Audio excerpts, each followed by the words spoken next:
نحمده ونصلي على رسوله الكريم اما بعد فاعوذ بالله من الشيطان الرجيم بسم الله الرحمن الرحيم يا ايها الذين آمنوا لا يسخر قوم من قوم عسى ان يكونوا خيرا منهم ولا نساء من نساء عسى ان يكن خيرا منهن ولا تلمزوا انفسكم ولا تنابزوا بالالقاب بئس الاسم الفسوق بعد الايمان ومن لم يتب فأولئك هم الظالمون صدق اللہ العظیم۔ اللہ رب العزت نے انسان کو پیدا فرمایا، اس کی مزاج کو اور اس کی سوچوں کو بھی اللہ ہی نے پیدا فرمایا۔ انسان کے اندر بہت سی چیزوں کو چاہنے کی طاقت ہوتی ہے، اور تین چیزیں انسان اپنی زندگی میں بہت زیادہ چاہتا ہے۔ ہر انسان، بچہ ہو، بچی ہو، شادی شدہ ہو، غیر شادی شدہ ہو، بزرگ ہو، جوان ہو، ہر ایک تین چیزیں چاہتا ہے کہ میری عزت کی جائے، میرے مال کا احترام کیا جائے، میری جان کا احترام کیا جائے۔ اگر میں یہ کہوں کہ ہمارے معاشرے کے لوگ ان تین چیزوں کے بھوکے ہوتے ہیں تو وہ غلط نہیں ہوگا۔ جیسے انسان کو بھوک ہوتی ہے نا، کھانا چاہتا ہے، کھانا دے دو اس کو سکون مل جاتا ہے، اور اسی بھوک کے اندر انسان رہے تو بہت بے چین ہوتا ہے۔ تو آج کے معاشرے کا انسان تین چیزوں کا بہت بھوکا ہے، ایک عزت کا، ایک جان کی حفاظت کا، اور ایک مال کی حفاظت کا۔ آج جب انسان اپنے گھر کے ماحول میں، اپنے دفتر کے ماحول میں، اپنے کاروبار کے ماحول میں، اپنے دوستوں کے ساتھ، اپنے رشتہ داروں کے ساتھ جب ان تین چیزوں کا خیال کرتا ہے تو اس انسان کی اپنی قدر بھی دوسرے انسانوں کے آگے بڑھ جاتی ہے۔ دوسرے انسان معاشرے میں ایسے انسان کو اچھا سمجھتے ہیں جو دوسروں کو عزت دیتا ہے، کوشش کرتا ہے کہ اس کی جان کو تکلیف نہ پہنچے، کوشش کرتا ہے کہ اس کے مال کا نقصان نہ ہو میرے ہاتھوں۔ تو ایسی صورت میں وہ انسان دوسرے انسان کو بھی اچھا سمجھتا ہے۔ آج کل انسان بعض رشتوں کے اندر ان تینوں چیزوں کو پامال کرتا ہے، جس کے نتیجے میں درمیان میں سے سکون ختم ہو جاتا ہے۔ اور چیزوں سے انسان سکون تلاش کرنے کی کوشش کرتا ہے، مال و دولت میں سکون تلاش کرتا ہے، یہ انسان چیزوں کے اندر سکون تلاش کرتا ہے، آسائشوں کے اندر سکون تلاش کرتا ہے۔ آسائشیں، لگژری، یہ سہولت میں حاصل کر لوں، یہ سہولت گھر کے اندر لے آؤں تو مجھے سکون ہو جائے گا، اطمینان ہو جائے گا۔ لیکن ان تین چیزوں کا خیال نہیں کر پاتا تو وہی گھر کا ماحول بے سکونی کا ہوتا ہے۔ اس میں ایک انسان کے ذہن میں میاں بیوی کو ایک دوسرے کا ان تین چیزوں میں خیال رکھنا بہت ضروری ہے، فرض اور واجب ہے ایک دوسرے کے ذمے، جتنا کر سکے۔ اب ہمارے معاشرے کے اندر سمجھا ہی نہیں جاتا کہ بیوی کی عزت بھی کرنی ہے، اور بیوی اگر یہ ذہن بنا لے کہ شوہر کی عزت کی کوئی ضرورت نہیں، اور میاں بیوی ایک دوسرے کی جان کو اور ایک دوسرے کے مال کو نقصان پہنچانے کے درپے ہو جائیں، سوال ہی پیدا نہیں ہوتا کہ اس گھر کے اندر سکون نام کی بھی چیز ہو۔ یہی حال کاروبار کے اندر، کاروباری دوستوں میں ایک دوسرے کی جان کا احترام کریں، مال کا احترام کریں، اس کی عزت کا احترام کریں۔ مشکل، اتنا آسان نہیں ہے، مشکل، لیکن اس کا پھل بھی تو بہت ملتا ہے۔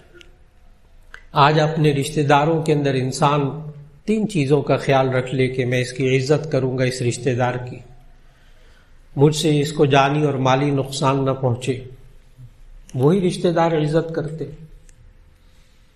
اور رشتہ داروں کے اندر عموماً تعلقات کے ٹوٹنے میں یہی تین چیزوں میں سے کوئی ایک چیز ہوتی ہے۔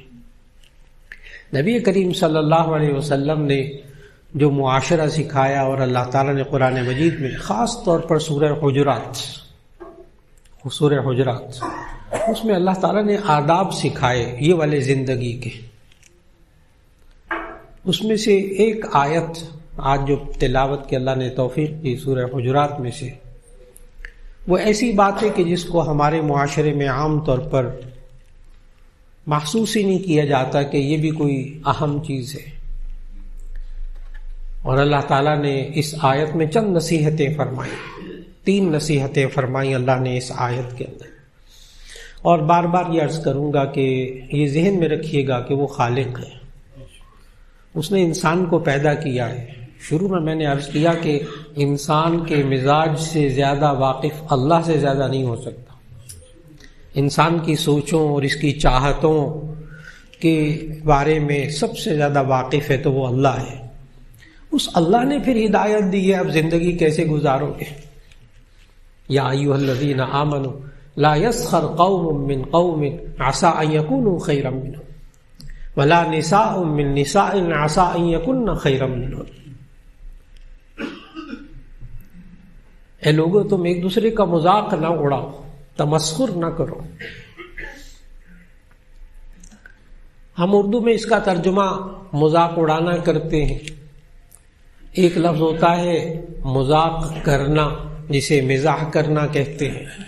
تو وہ چونکہ مذاق اڑانا اور مذاق کرنا دونوں ملتے جلتے لفظ ہیں تو بات واضح نہیں ہوتی.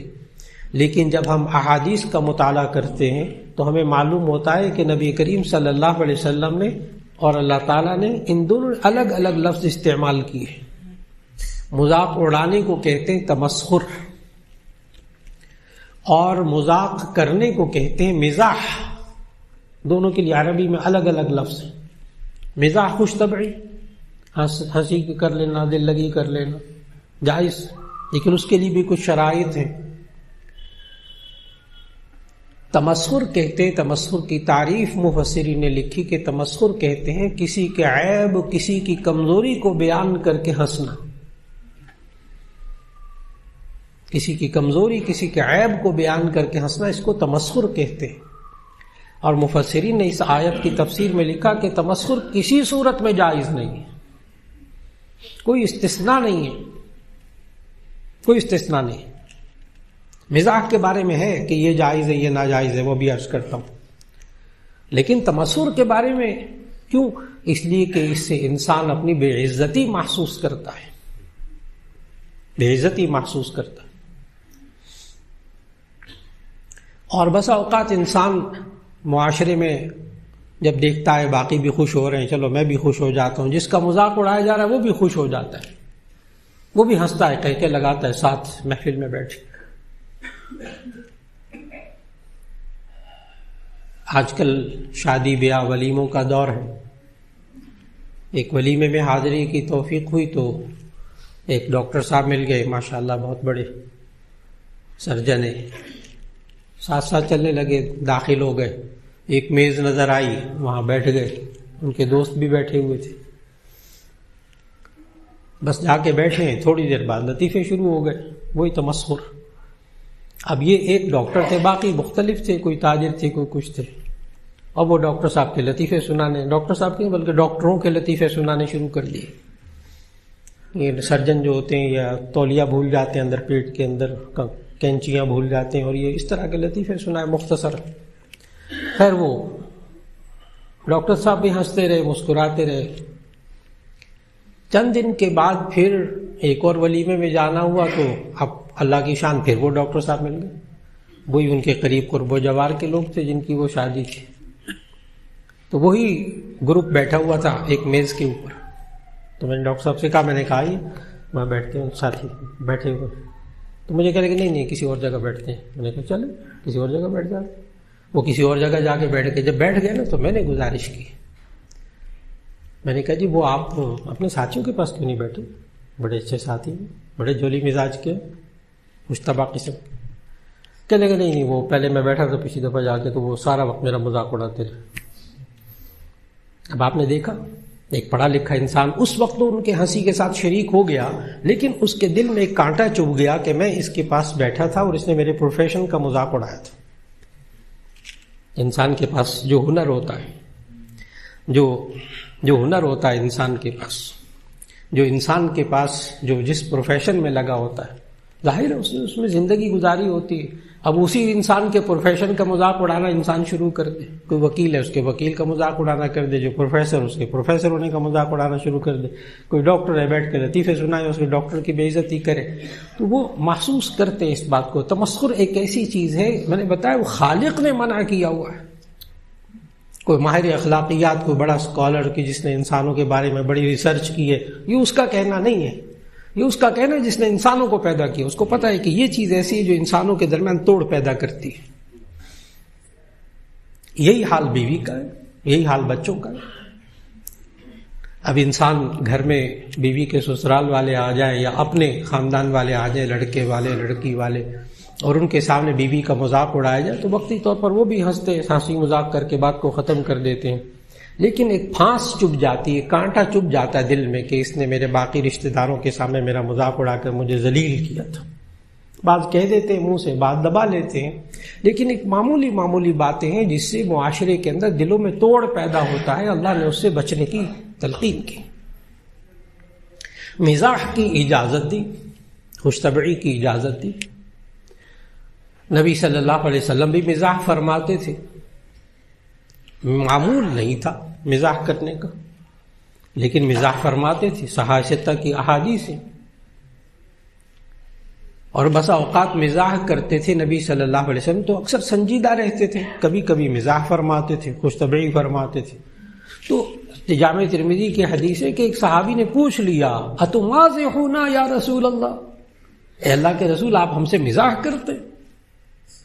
یعنی آپ تو سنجیدہ رہتے ہیں، تو کیا آپ بھی ہم سے مزاح کرتے؟ اس کے جواب میں جو نبی صلی اللہ علیہ وسلم نے جامع ترمذی کی حدیث میں بتایا نا، فرمان لگے انی لا اقول الا حقا، میں مزاح بھی کرتا ہوں وہ بھی حق ہوتا ہے، اس میں بھی جھوٹ نہیں ہوتا. میں مزاح کرتا ہوں وہ بھی حق ہوتا ہے. اس پر مصنفین نے، محدثین نے کتابیں لکھی ماشاءاللہ نبی صلی اللہ علیہ وسلم کے مزاح کے واقعات کے بارے میں.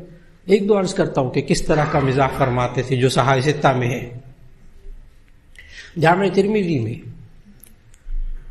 کہ ایک بوڑھی عورت نبی صلی اللہ علیہ وسلم کی خدمت میں آئی اور عرض کی یا رسول اللہ میں جنت میں جاؤں گی.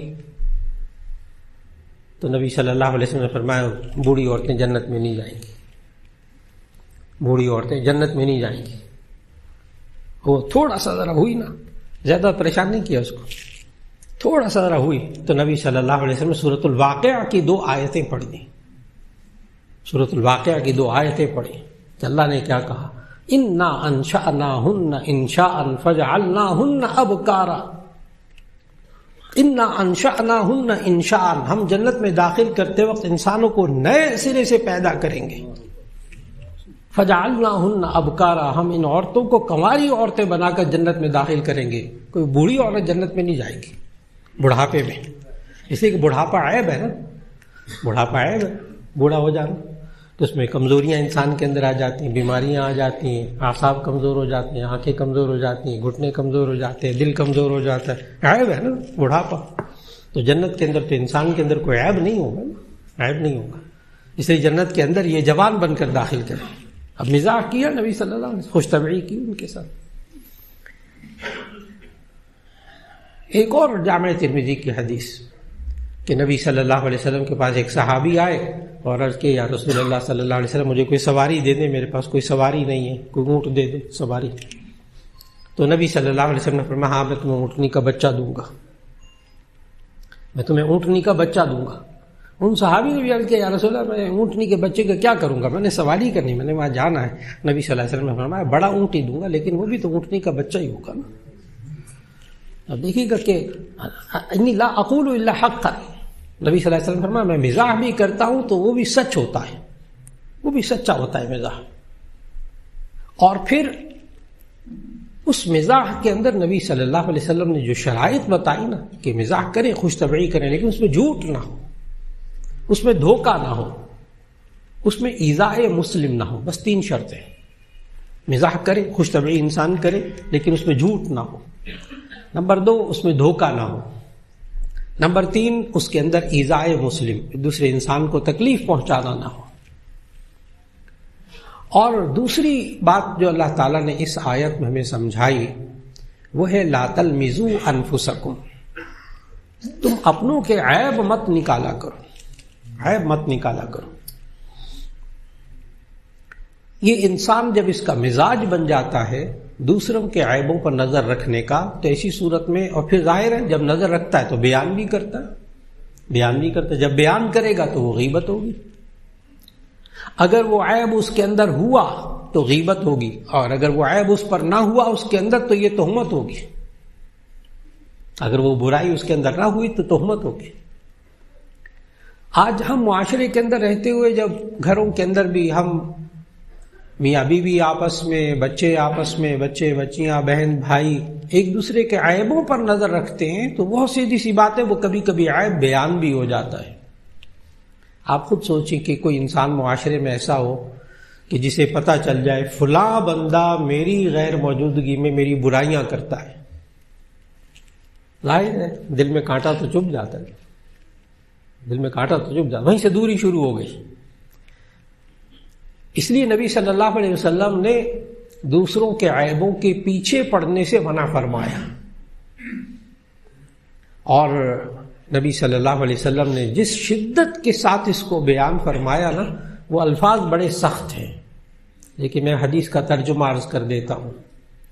نبی صلی اللہ علیہ وسلم نے فرمایا جو کسی کے عیب کو ڈھانپتا ہے اللہ تعالیٰ اس کے عیبوں کو ڈھانپتا ہے۔ من ستر سترہ اللہ، یہ اللہ کا نظام ہے، من ستر سترہ اللہ، جو دوسروں کے عیبوں کو ڈھانپتا ہے اللہ اس کے عیبوں کو ڈھانپتا ہے۔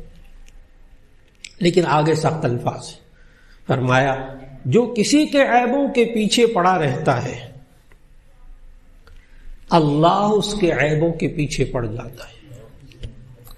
پھر آگے یہ ہے کہ جس کے عیبوں کے پیچھے اللہ پڑ جائے اللہ اس کو رسوا کر کے چھوڑتا ہے، وَلَوْ كَانَ فِي جَوْفِ رَحْلِهِ، اگرچہ وہ کسی کجاوے کے اندر چھپ کے بھی بیٹھا ہو نا، اللہ اس کے، یعنی جو بندہ عام انسانوں کی زندگی کے اندر ان کے عیبوں کو تلاش کرتا ہے، ان کے پیچھے پڑا رہتا ہے، ایسی صورت کے اندر اللہ اس بندے کے عیبوں کے پیچھے پڑ جاتا ہے، اور جس بندے کے عیبوں کے پیچھے اللہ پڑ جاتا ہے اللہ اس کو رسوا کر کے چھوڑتا ہے۔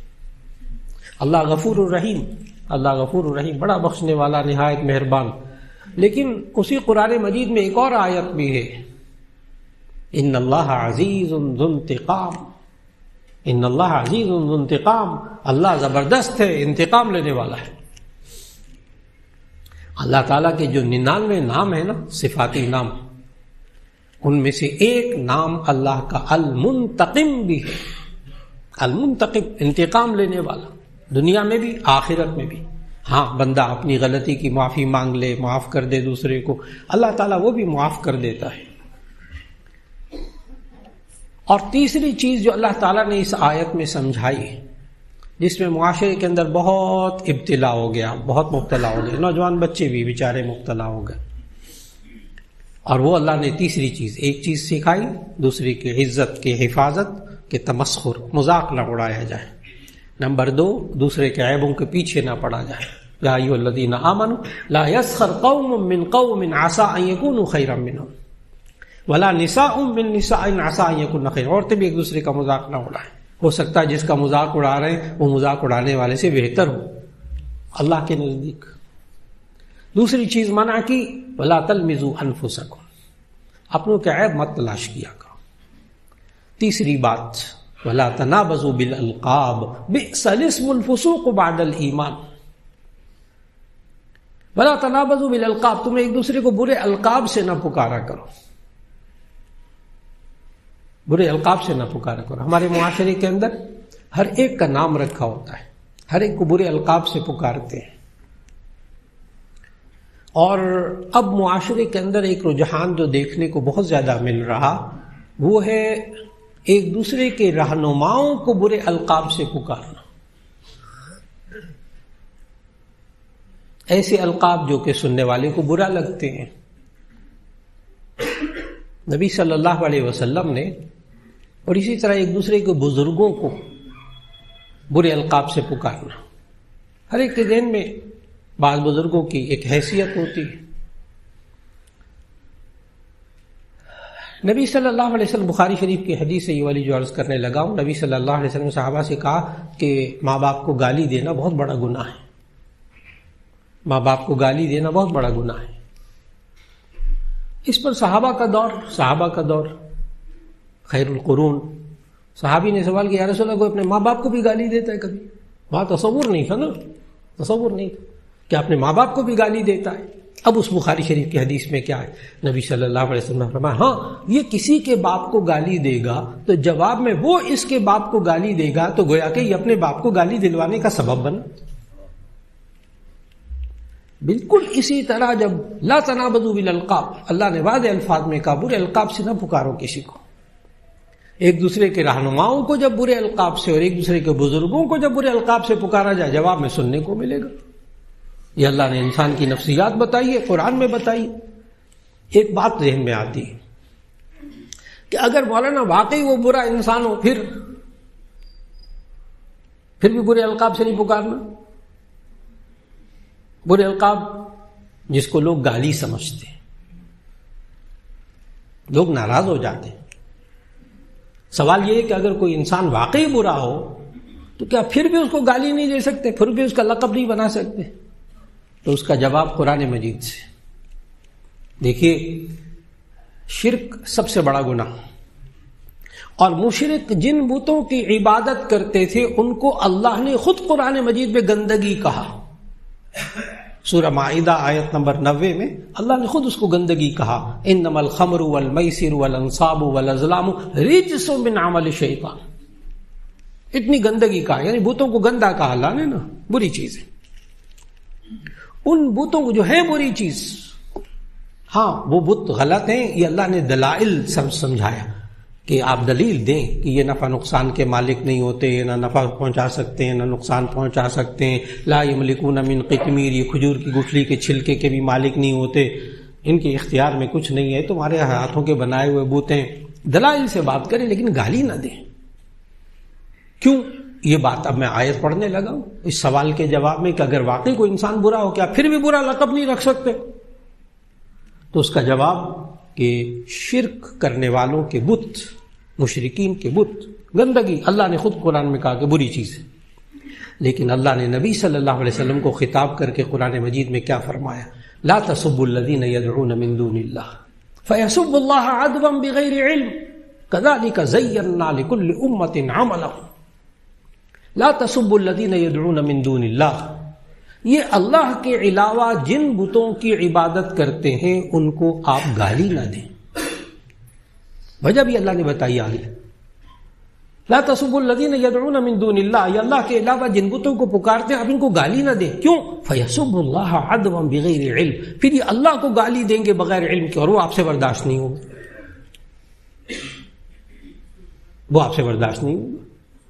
اس لیے آپ کو ان بتوں کو گالی نہیں دیں. ہاں، حقیقت بیان کریں، توحید بیان کریں، شرک کے خلاف دلائل دیں، ان بتوں کے جو برائی ہے وہ بیان کریں، لیکن اس کے ساتھ ساتھ ان کو گالی نہیں دینی. کیونکہ ان کے کیوں، وجہ کیا ہے، وہ کیوں دیں گے اللہ کو گالی؟ آگے اللہ نے پھر اس کی وجہ بتائی. میں نے پھر کہا انسان کی سوچوں کا سب سے بڑا جو جاننے والا ہے وہ اللہ ہے. یہ کیوں برا کہیں گے اللہ کو؟ اس لیے کہ وَكَذَلِكَ زَيَّنَّا لِكُلِّ أُمَّةٍ عَمَلَهُمْ، ہم نے ہر امت کے ذہن میں اس کے عملوں کو سجا کے رکھا ہے، چاہے وہ غلط ہے چاہے وہ صحیح، چاہے وہ غلط رہنما چاہے صحیح رہنما ہے، اس کے ذہن میں اس کا ایک امیج بنا ہوا ہے. اسی طرح جو کوئی کسی بزرگ کو مانتا ہو بس ٹھیک ہے، احترام ایک دوسرے کے بزرگ کو کوئی برا نہ کہا جائے. یہ اس لیے عرض کر رہا ہوں کہ بعض والدین دکھ کے ساتھ یہ بات کہتے ہیں کہ ہمارے نوجوان بچے ہیں گھر میں، تو ہم نے ایک دفعہ ان نوجوان بچے بچیوں کے ذہن میں کسی رہنما کی اہمیت ہے تو ہم نے 1-2 دفعہ ان کے رہنماؤں کو برا بھلا کہہ دیا. مولانا 6 مہینے ہو گئے میرے بچوں نے میرے ساتھ بیٹھ کے دسترخوان پہ کھانا نہیں کھایا. یہ 1-2 گھروں کا حال نہیں ہے. ہم بڑوں سے بھی بسا اوقات اس بارے میں کوتاہی ہو جاتی، جو آج کا بڑا حساس موضوع جو میں نے ذکر کیا، کہ ہم بسا اوقات محسوس نہیں کر پاتے کہ ہماری بیویوں کے ذہنوں میں بھی ایک تاثر ہوتا ہے، ہمارے شوہروں کے ذہنوں میں بھی تاثر ہوتا ہے، ہمارے بچوں کے ذہنوں میں بھی تاثر ہوتا ہے، میاں بیوی بھی آپس میں جب ایک سکون کی کیفیت رکھنا چاہتے ہیں گھروں کے اندر، کاروباری اداروں کے اندر، ہم اپنے رشتہ داروں کے اندر، تو 3 چیزوں کا بہت خیال رکھنا ہوگا۔ ایک عزت کا خیال، ایک جان کا خیال، ایک مال کا خیال، کہ ان تینوں میں نقصان۔ اور نبی صلی اللہ علیہ وسلم نے ان تینوں کو ایک حدیث میں جمع کر کے فرمایا، کل المسلم علی المسلم حرام دمہ ومالہ وعرضہ، ہر مسلمان کا دوسرے مسلمان کے لیے قابل احترام ہے، اس کی جان، اس کا مال، اس کی عزت۔ اللہ رب العزت ہمیں گھروں کے اندر، معاشرے کے اندر، کاروباری اداروں کے اندر، اپنے دفاتر کے اندر اللہ ان تینوں چیزوں کا خیال رکھنے کی توفیق عطا فرماتے ہیں۔ وآخر دعوانا ان الحمد للہ۔